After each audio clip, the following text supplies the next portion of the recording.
Good evening, everybody. I think our first speaker of this whole symposium really needs no introduction. Let's face it, if we spend 2.5 minutes in ufology, I think if we look into it at all, we come up with two things: the Roswell incident and the name Jesse Marcel. Most of us know the story of Major Jesse Marcel in the United States Air Force. His analysis, discovery of the Roswell wreckage on Mac Brazel's ranch. But part of the story that isn't as well known is that he took some of that wreckage home with him and showed his wife and his son. His son, Dr. Jesse Marcel Jr., is here to discuss what he saw that night when his father came in and woke him up with what could be some of the most startling evidence of the existence of UFOs. I'm very excited to hear that later this fall he's releasing a book titled Roswell, It Really Happened.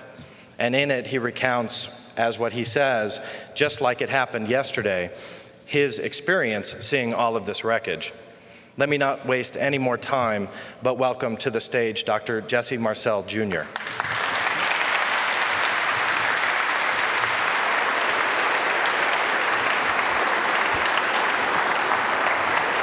Okay, John, thank you.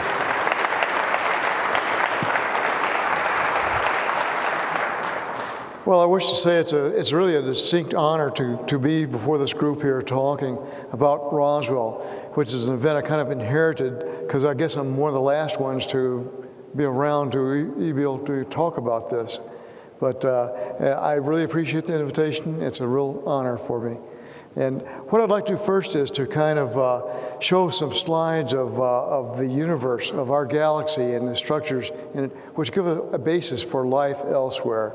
You know, we have developing planetary systems, and the Hubble telescope has been a very key instrument in developing this. So if I could have the pictures, please.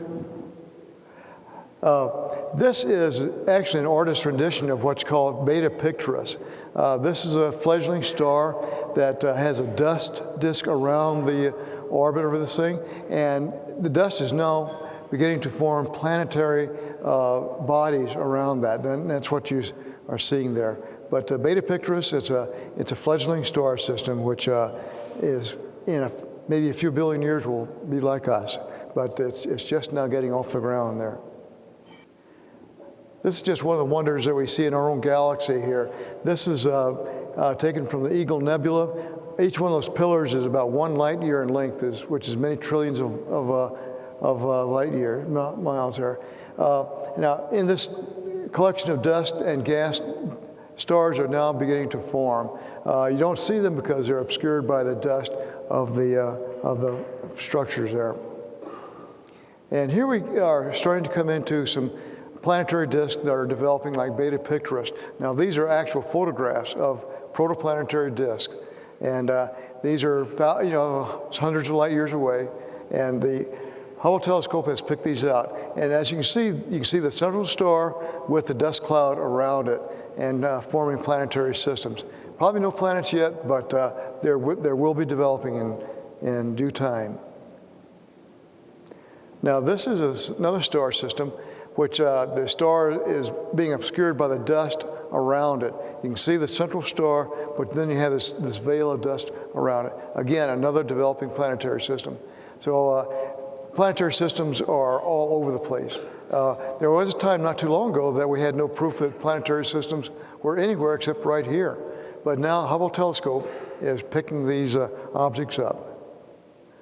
Another picture of Beta Pictoris, and this is where the central star has been blocked out by a screen, and it shows you the dust disk around it.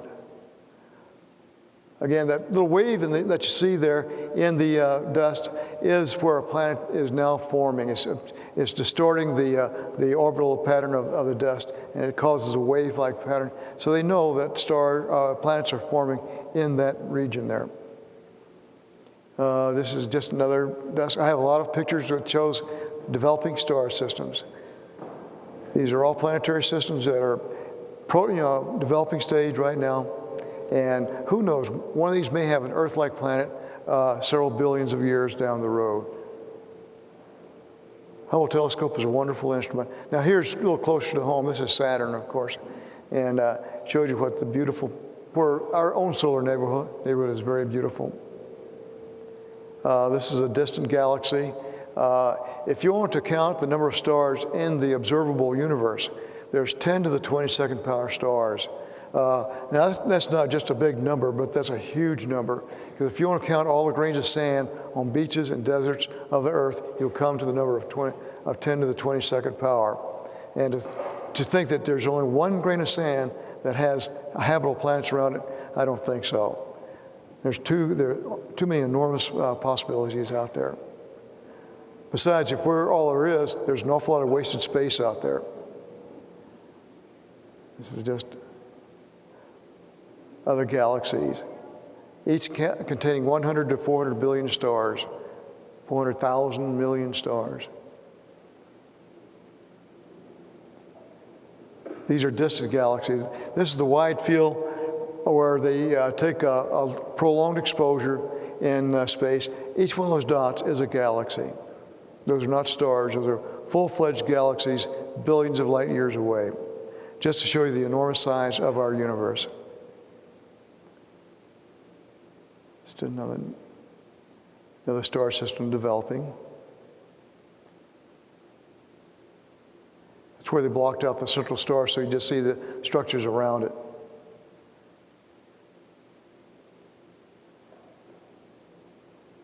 That's quite a beautiful sight.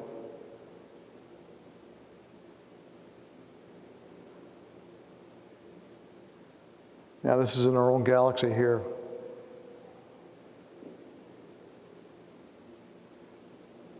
Well, just to give you an idea that there's a lot more to the universe than just here. And with that in mind, it's not hard to believe that there's a lot of other beings out there, many of which are maybe just like us, because I do feel that our features are probably common everywhere. And now to talk about Roswell, what I'll do is kind of go over my Roswell experience. And if there's any questions on this, I'll be glad to answer them at the end of the presentation. But I'll give you the facts as I know them about Roswell. In early 1947, July to speak, it was summertime. I was out of school and having fun, playing with my own friends. And I remember my dad, who was the Air Force intelligence officer at the Roswell Army Airfield, coming into my bedroom late at night, maybe early in the morning, waking myself and my mother up, getting us out of a sound sleep to look at some debris that he had brought in from some sort of a crash site out in the field. Because as a base intelligence officer, it was his job to investigate aircraft accidents and unusual things pertaining to security matters. But anyway, he got us up, and I walked into the kitchen, and he had already pre-positioned a lot of debris on the floor. There's what looked like junk to me, because it was just like a foil-like debris. There's black plastic stuff and some beam-like material. And the first thing he wanted to do was for me and my mother to kind of go through this and look for any kind of electronic debris, like vacuum tubes, resistors, condensers, or wires. And so we poured through this stuff, and no, there's nothing like that, no electronic stuff at all. Just looked like junk. But there's something that caught my eye, and this is the most intriguing part of the debris that I recall. It was a beam-like structure, like an I-beam, and it was made out of metal. It looked like the same kind of metal that the foil was made out of. But the strange thing about the beam was that when you held it to a light, which over my left shoulder, there are some figures or some symbols along the inner surface. And they had a kind of a distinct color. They were purplish violet hue, kind of semi-reflective. But I looked at these things and I thought, gosh, is this like Egyptian hieroglyphics? I looked at that, no, it's not hieroglyphics, but because there's no animal figures or things like that. But it's more like geometric symbols, geometric shapes like squares, circles, pyramids. They're in solid color. And I do remember a couple of them for sure. Most of them, I don't remember, but I know what they looked like. And my dad said something like, you're probably seeing writing from an alien race, because it was his belief that the debris that I saw came from a machine that came to grief outside of Roswell on the ranch in the northwestern area there. And he said, take a look at this because you'll never see this again. which is true. So anyway, we looked through it, and there's, like I said, there's this black plastic stuff like Bakelite, which is like a kitchen counter material. And then I kind of looked at the foil. What it was is a very light foil. I didn't try to bend it or tear it or deform it in any way. And it was just like foil all the way through. Some of the pictures of these radar targets have paperback foil. This was not paperback foil, so this did not come from a radar target like they're trying to tell us. But it was a very light material, didn't try to bend or deform it. We looked at it for about 15 or 20 minutes and said, gee whiz, what is this, So finally, I helped my dad package it back up. He put the box back in the back seat of our car, which is a 1942 Buick Special. I went to bed, and he took off. I think he went to the base that night to deliver the debris to the base so that Colonel Blanchard, who was the base commander, could look at that maybe the next morning. And as I understand, he was gone for a day or two from the house. I didn't know where he was, but I didn't care because I was having fun riding on bicycles with my friends. But when he came back in, he sat my mother and myself down and said, look, Jesse, don't ever talk about this. Treat this as a non-event because for all intents and purposes, it never happened. So, oh, okay, yes, sir. It's just following orders because that's what he was doing. He was told to make sure that the family did not talk about this, indicating there's something very special about the debris that we saw. And so that's the way it laid for years. And, but I tell you what it did do for me. It opened my eyes to the universe and cosmology. Because I realized, and I've known since 1947, that there are other beings out there, and they're smart enough to get their machines from there to here, which we can't, way beyond our capabilities. But we're kind of knocking at the door ourselves in this with our planetary probes, and some of them are going out into interstellar space, like the Pioneer and the Voyagers. But anyway, since that time, I realized that we're not alone, that we do have our cousins out there, maybe smarter than we are, but we'll catch up to them, hopefully. And for that reason, I've always been interested in astronomy and cosmology. Because, again, the realization that we aren't the only ones, that there isn't a lot of wasted space out there, because there's probably other people out there too, pretty much like us, living, breathing, thinking organisms. And hopefully they're peaceable, because if they weren't, we probably wouldn't be here now. So we don't have anything that they want. And then other people say, well, how about your religious feelings about this? And for me, it has really opened my eyes up. I'm a Roman Catholic, and it's really engendered a stronger faith in God, because I realize that He didn't make just us, but He made others out there, and that just shows the greatness of His powers. But anyway, to get back to the story there, we didn't talk about this for several years. I guess my dad didn't talk about it either, except occasionally on his ham radio. He was a very avid ham radio operator. He would talk to his friends out there about something that's strange happened in Roswell. And he talked about maybe this was an interplanetary spacecraft of some kind. And he talked about that, so they'd batter back and forth. And, I guess there are some people who said there were bodies out there, the crew members, that was in a separate site. Well, my dad never saw that, because if he'd seen anything like that, he would have told us about that, but he didn't. So I think there's two separate areas that they were investigating. There was the debris field, which was the debris that I saw, but there might have been another crash site where the bulk of the craft came down, and if there was crew members, that's where they were. But anyway, the people who saw the debris field never talked to the people who saw the other site, because that's the way the Air Force kind of keeps us under wraps, like compartmentalization. So they did everything to keep people from talking with each other about this. And as a matter of fact, I think most people who were assigned to my dad's unit that went out there to investigate this or to collect the debris were sent elsewhere. I think they were reassigned to other areas.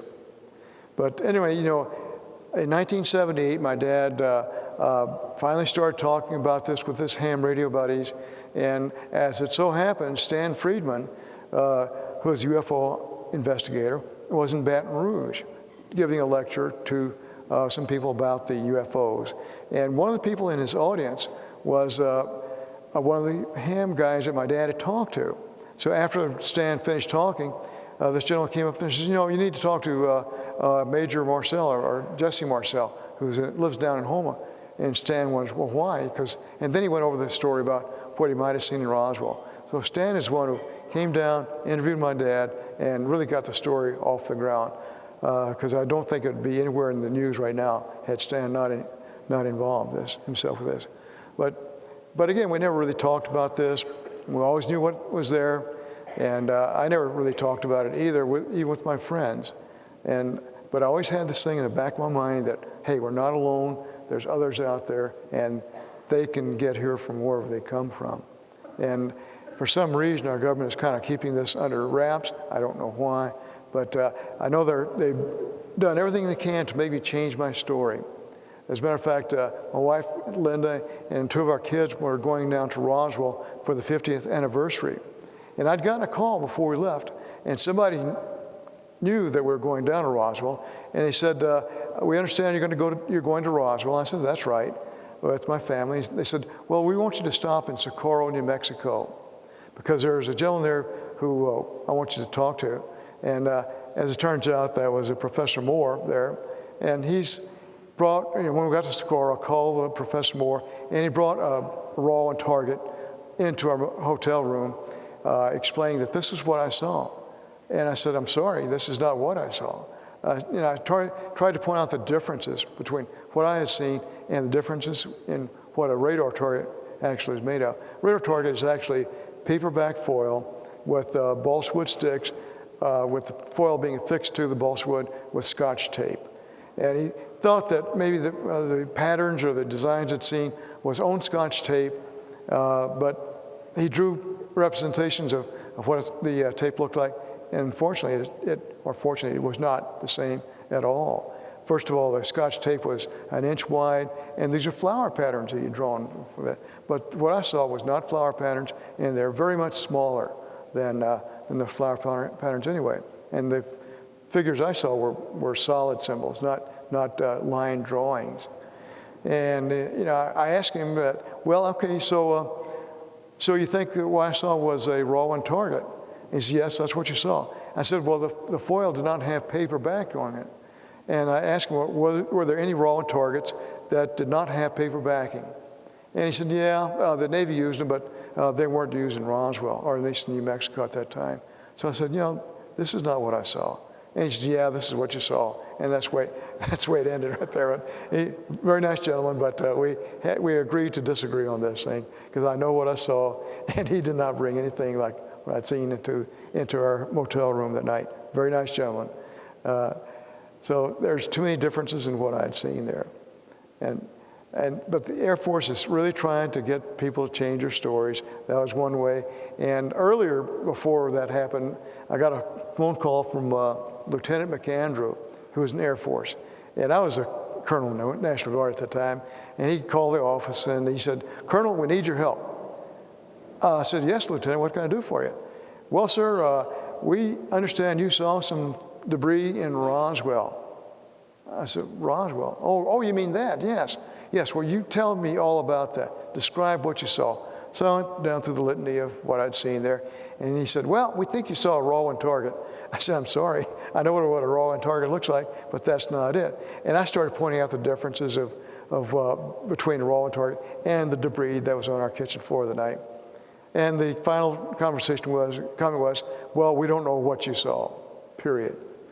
So I didn't really help them out at all. Anyway, but in the monograph, Roswell, case closed, man, they didn't include any of my descriptions in there at all. They stuck to their story of a raw one target, which was on either a weather balloon or a mogul balloon, which was actually a top secret device at that time.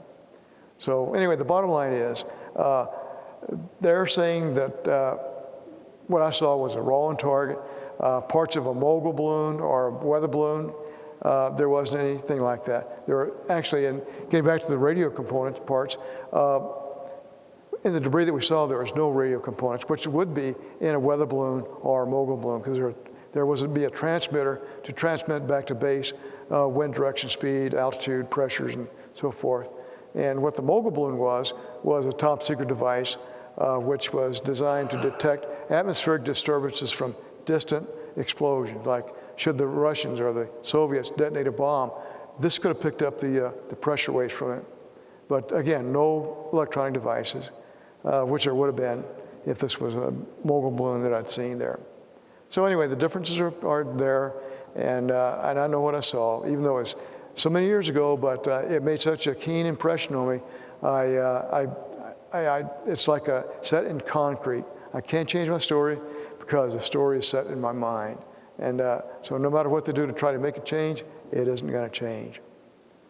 But anyway, that's where it is now. And I'm writing a book. I'm almost 70 years old. So I'm trying to get all my thoughts down in print before I go, because I know my time on Earth is kind of limited, but hopefully not too limited. But so what I'm going to do is get this down in book form so that people can get the feelings of what I saw, what effect it had on our family, and why I believe this was an extraterrestrial craft and not a mundane radar target like they're talking about. And that's basically the story I have as far as it goes with Roswell. There's other things too, but time is limited. So, but I thought if there's any questions that people would have, I would like to answer them if I possibly can. Yes, sir. Mr. Marcel, at the bar that Bill Brazel had that parts and pieces in, that was my father's bar in Corona, New Mexico. Oh, Corona. There's not, okay. And whenever I read that in the book called The Roswell Incident, I called up Bill because I'd known him all my life. And he lived in Capitan at the time. And I read in the caption under the picture, and I asked him, Bill, is this true that you had these parts and pieces in my dad's bar? And he said yes. So that's straight from the Bill Brazel's mouth. Yes, sir. Very interesting. Thank you for the comment there. Yes.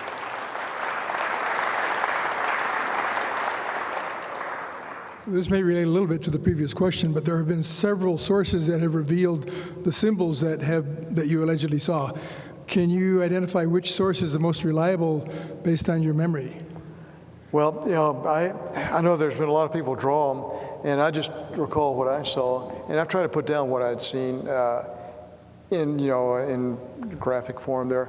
There's only one symbol I know for sure was on the I-beam, and it was like a truncated pyramid with a ball or a circle over it, a solid circle over it, like a seal balancing a ball on its nose. And that's the reason I remember it, because I could tie it in with a familiar object. Where's the publication where that shows most accurately?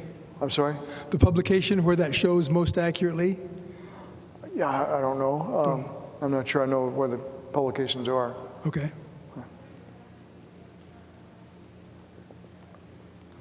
How you doing, Jesse? Yes. Jesse, I saw a special on the Roswell thing with Ryan Gumbel. I don't know if you're familiar with that special. It was on TV. Mm-hmm. They did a computer enhancement of the letter that Colonel Ramey had in his hand that was very, to me, a smoking gun. It said basically there was a crash and there was victims picked up and there was a disc. Can you elaborate on that at all, as far as what you know? Can I do what? I'm sorry. Can you elaborate on that? Do you know anything about that? That's very intriguing to see a telegram with words, victims, wreck, things like that, because in a mogul balloon or weather, there would not be any victims. So right, exactly. I mean, that to me seems to be a very piece of damning evidence. That says it all right. That says it all right there. So right. Yeah, the fact he had it in his hand was very fortuitous that the telegram was facing the camera.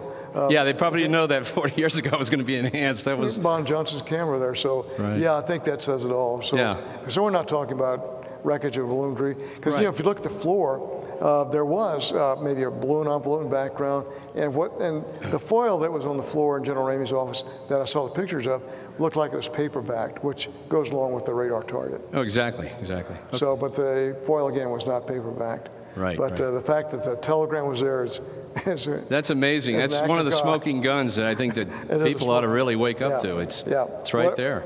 That's it. As far as I'm concerned, that seals it. That did for me too. No question about that. Thank you. Yes. Hi, Mr. Marcel. Yes. The debris you saw, were any of the pieces attached to one another? Was there anything that looked like an assembly or a component? Well, one of the things that we tried to do was to put it back together like a jigsaw puzzle, but the pieces were too numerous to have done that. It really could not. There was no pieces attached to it, like there wasn't any foil attached to one of these beams with tape, for instance. The beams were separate by themselves. Dr. Marcel? Yes. I think I saw this on television where they tried to depict the story, and they had the foil, and they crinkle it up and put it on the table, and it becomes real smooth, and they crinkle it up and put it on the table, it becomes real smooth. Is that what happened? I didn't see that. I've heard other people describe that. You've probably seen that on TV. Oh yeah, I've seen that on television, but I didn't see it in the original samples because I didn't crumple it up or try that. I wish I would have, but Was it super smooth? it was smooth. Yes, very smooth, and like a aluminum wrap of today. Kind of shiny reflection on one surface, kind of dull finish on the other surface. But it wasn't a deal where you crinkle it up and it became like water smooth again. Yeah, some people describe that. I didn't see it, so I can't say for sure that really was true. Thank you. And I can only talk about what I saw. Dr. Marcel, I'm just wondering if you think there's any possibility that there's anything at all left out on the Foster Ranch area or further away, if there could be a little bit of something still out in that desert. Well, that's a good question because years later, my dad was still living in Louisiana, and I'd call my parents once a week from Helena, and he had just come back from the ranch because I think one of the television stations in New Orleans had flown him out to the ranch to the debris field. So when he got back, I called him. I said, well, look, isn't there any of this debris left?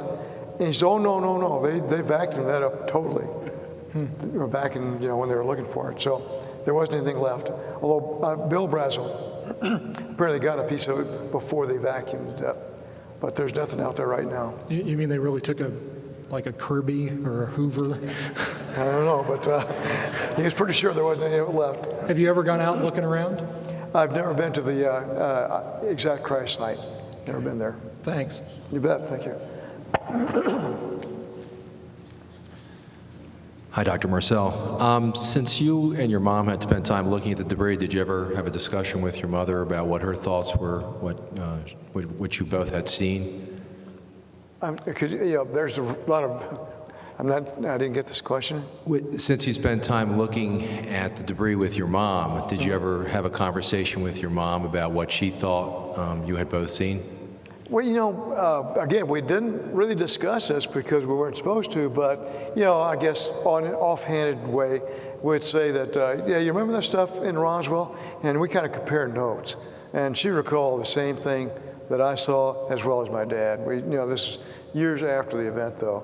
But immediately after this, we didn't talk about it because we weren't supposed to, so we didn't.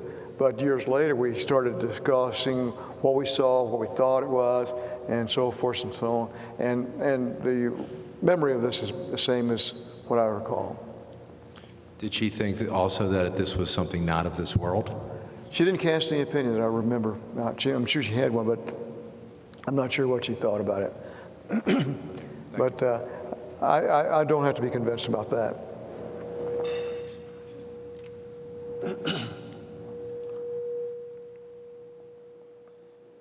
In the year 2000, I had the pleasure of coming to your ranch and interviewing you for a documentary film. And it's been an impression on me that will last the rest of my life. And there's some things that we had talked about that did not end up in the documentary, and you had asked that I sit on it for a while until things have progressed. And hence doing so, is there anything else that you can talk about besides generally, and I want two questions, what you discussed now? And one other thing, a lot of people have seen this documentary, and you're one of the biggest impressions when I get reviews on this documentary. And just about everybody wants to know, because you say that your father told you not to talk about it, the military said not to talk about it, but now you're talking about it, and now more than ever. How are you getting away with talking about it when they tell you not to? Have you been, and this is the biggest question, has anybody come to talk with you and say, hey, we really don't want you talking about this. Has that happened to you, and have you just gone about your business and presented it anyway? No, they've never come to me and said, don't talk about this, because I've already talked about so much already that it's too late for them to do that. Besides, if they did, then that would be proof positive that there's something very strange about this. But I was never approached by military. The only military person who approached me was my dad. He says, don't talk about this. But here we are talking about this years later, but it's time, it's really time. And that's why my dad started talking back in '78. This is years after the event, and he thought it was time to let the public in on what he saw and what he felt. So, well, yeah, I think you're doing a great job, and we all appreciate what you're doing. Well, thank you. Thank you. Thank you.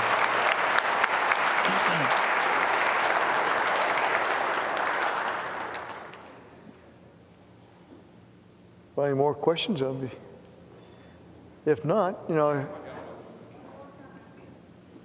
Oh, okay. Your father had considerable expertise at the time in his field, and when they told him, change your story, I'm sure he was following orders. Did that bother him over the years? I mean, that in a way that they'd concocted this other story to sort of disrespect him and his expertise? I don't think it ever bothered him. It certainly didn't bother me. Like I say, he was following orders, and again, it didn't seem to have any effect. People, say it was horrible the way they treated him, but he wasn't treated badly, to my knowledge, anyway. He was not taken to the woodshed, so to speak, about this thing. So he really didn't bother him. He knew what the cover story was. He said, I actually helped cover the story up. He's actually participated in the cover-up. So being a good soldier, he didn't seem to bother him any. Thank you. Yes, sir.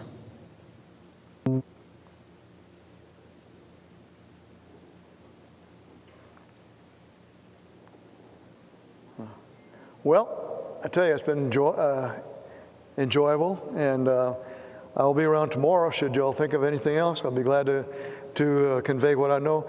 But what I have is a very small, very narrow perspective of the Roswell event. I saw the stuff for a total of 15 or 20 minutes, and as a child, I was 11 years old, but I was a very impressionistic person because I remember what I saw.